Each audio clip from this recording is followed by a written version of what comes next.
Bismillahirrahmanirrahim. Assalamualaikum warahmatullahi wabarakatuh. Bertemu kembali dengan Pak Jaryono dalam pelajaran sejarah kebudayaan Islam, yang kali ini kita akan membahas tentang Sunan Derajat. Sunan Derajat atau Raden Qasim adalah putra bungsu Sunan Ampel dan Nyi Ageng Manila, lahir pada tahun 1470 Masehi. Ia adalah saudara kandung dari Raden Magdum Ibrahim atau disebut dengan Sunan Bonang. Selain bernama Raden Qasim, dikenal juga dengan nama Maulana Hashim atau Raden Syarifuddin atau Pangeran Kadrajat dan Sunan Mayang Madu. Ibunya berdarah Jawa yang membuat pengetahuannya tentang bahasa, sastra dan budaya lebih dominan bercorak Jawa. Seperti Sunan Bonang kakaknya, ia pun sangat pandai mengubah berbagai jenis tembang. Tembang Mocopat Pangkur misalnya yang berisi pesan-pesan Islam. Ketika usianya sudah masuk pada usia sekolah, ia belajar langsung kepada ayahnya, yaitu Sunan Ampel. Kemudian Sunan Ampel mengirimnya ke Cirebon untuk memperdalam ilmu agama kepada Sunan Gunung Jati. Kepergiannya nyantri di Cirebon mempertemukannya dengan sang istri, yaitu Dewi Sufyah, putri dari Sunan Gunung Jati.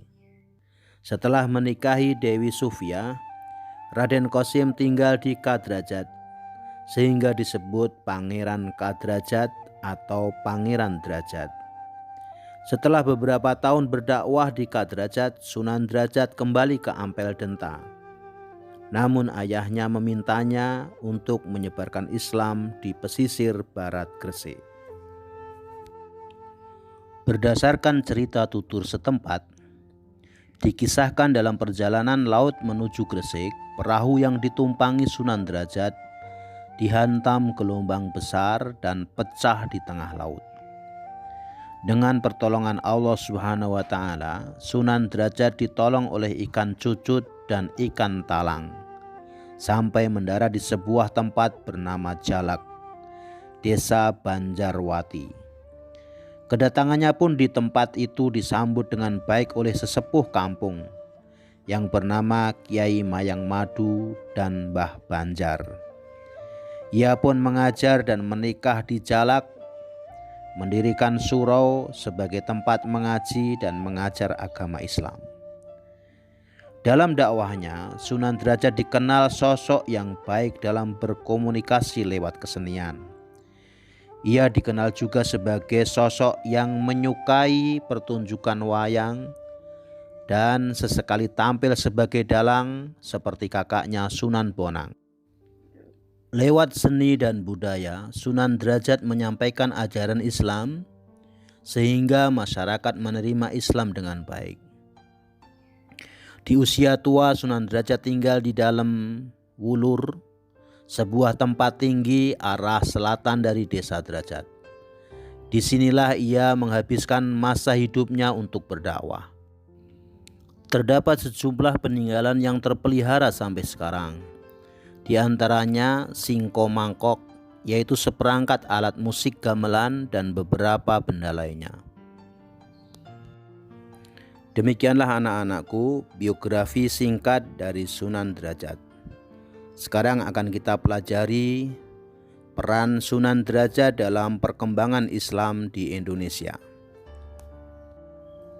Dalam mengembangkan Islam di daerah Jawa, Sunan Derajat punya peran penting di dalam penyebaran Islam itu, diantaranya adalah: yang pertama, meningkatkan kesejahteraan masyarakat. Dalam dakwahnya, Sunan Derajat dikenal dengan sosok yang berjiwa sosial, sangat peduli dengan kehidupan fakir miskin, serta lebih mengutamakan peningkatan kesejahteraan masyarakat. Sunan Derajat tidak hanya mengajarkan ilmu agama saja, melainkan mengajarkan tata cara membangun rumah, membuat alat-alat yang digunakan untuk memikul orang seperti tandu dan joli. Perannya yang kedua adalah menanamkan pendidikan akhlak. Dalam menyampaikan dakwah, masyarakat mengenal pepali pitu atau 7 dasar ajaran yang mencakup 7 falsafah hidup yang dijadikan pijakan dalam kehidupan.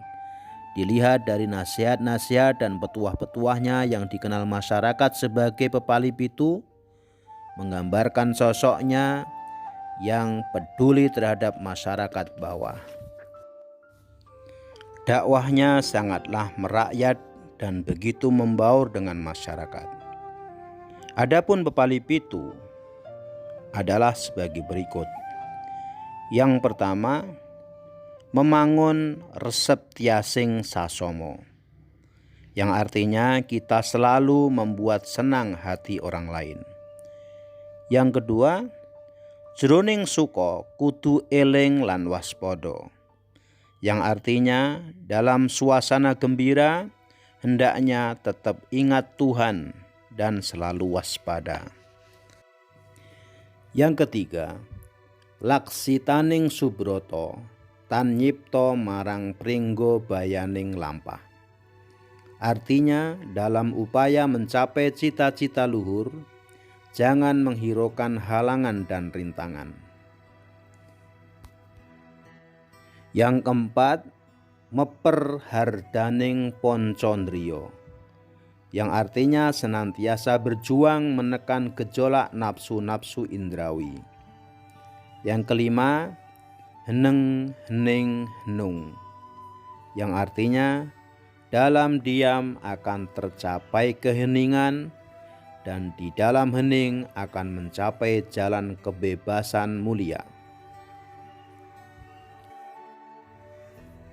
Yang keenam, mulya guna ponco waktu, artinya pencapaian kemuliaan lahir batin dicapai dengan menjalani sholat 5 waktu.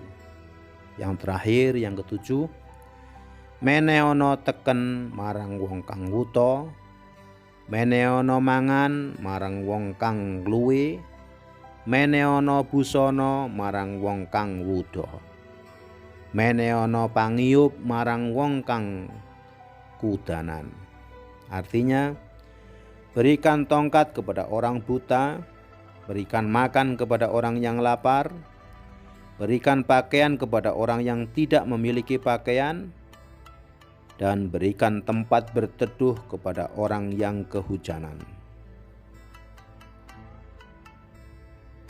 Ajaran-ajaran agama Islam disampaikannya dengan kalimat-kalimat sederhana dan dipahami serta dijalani masyarakat. Kedekatannya dengan masyarakat didukung oleh kemampuannya dalam menyampaikan dakwah lewat kesenian wayang. Ia juga dikenal mengubah sejumlah tembang dalam menyampaikan falsafah kehidupan kepada masyarakat. Sesekali ia tampil sebagai dalang dan menyisipkan dakwah untuk menyebarkan agama Islam lewat pertunjukan tersebut. Pembahasan yang ketiga adalah sikap positif dalam pribadi Sunan Derajat. Dalam usaha menyebarkan dan mengembangkan dakwah Islam di Indonesia, Sunan Derajat patut menjadi teladan dalam sikap positif yang ditunjukkan. Di antaranya adalah yang pertama, merakyat dan peduli fakir miskin. Dalam menyampaikan dakwah, Sunan Derajat mengawali dakwahnya dengan memberikan perhatian terhadap kesejahteraan dan kondisi masyarakat. Fakir miskin menjadi perhatiannya saat berdakwah. Setelah kesejahteraan dapat dirasakan, barulah Sunan Derajat memberikan pemahaman tentang ajaran Islam yang menekankan etos kerja keras, solidaritas sosial, dan gotong royong. Sunan Derajat sosok yang dekat dengan masyarakat, bukan saja karena cara dakwahnya yang sederhana dan berorientasi kepada kesejahteraan, melainkan karena kemampuan komunikasinya lewat kesenian. Yang kedua, seniman yang mendidik. Bagi Wali Songo, seni dijadikan media dakwah untuk menyampaikan ajaran Islam. Ia mampu mengubah sejumlah tembang dan tampil sebagai dalang dalam pertunjukan wayang.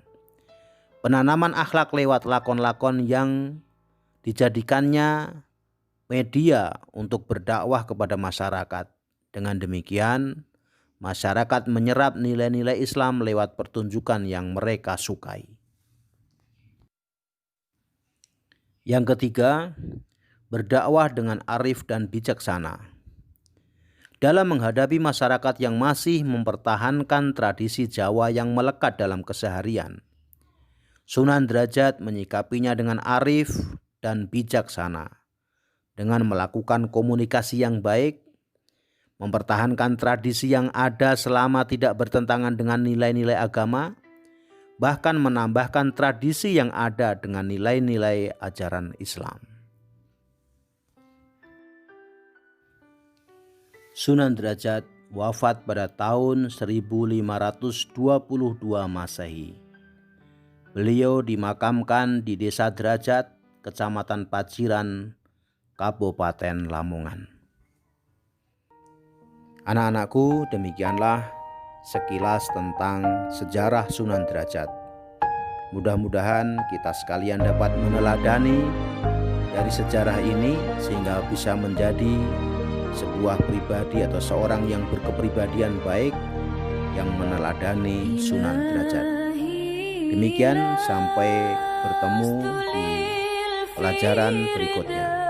Assalamualaikum warahmatullahi wabarakatuh.